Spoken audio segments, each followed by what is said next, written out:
মিকো বাঁদরটি জঙ্গলের সবচেয়ে সুখী এবং চঞ্চল প্রাণী হিসেবে পরিচিত ছিল।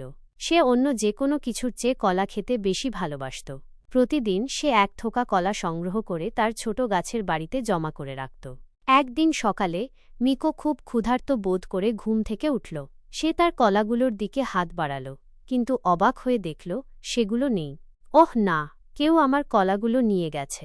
মিকো চিৎকার করে বলল।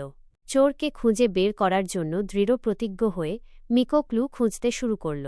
সে তার গাছের বাড়ির কাছে ছোট পায়ের ছাপ দেখতে পেল। এগুলো তো আমার পায়ের ছাপের মতো নয়, সে ভাবল। সে পায়ের ছাপগুলো অনুসরণ করে একটা বড় পাথরের কাছে গেল। পাথরের পিছনে সে তার বন্ধু টিকো, ছোট কাঠবিড়ালিকে কলা চিবোতে দেখল। টিকো, তুমি আমার কলাগুলো নিয়েছ? মিকো দুঃখিত হয়ে জিজ্ঞাসা করল। টিকো অপরাধীর মতো দেখাল।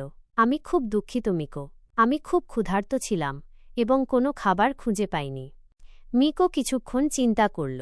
রাগ করার পরিবর্তে সে হেসে বলল, পরের বার শুধু আমাকে জিজ্ঞাসা করো। বন্ধুরা একে অপরের সাথে ভাগ করে নেয়। টিকোর মুখ উজ্জ্বল হয়ে উঠল। সত্যি, তুমি সেরা মিকো।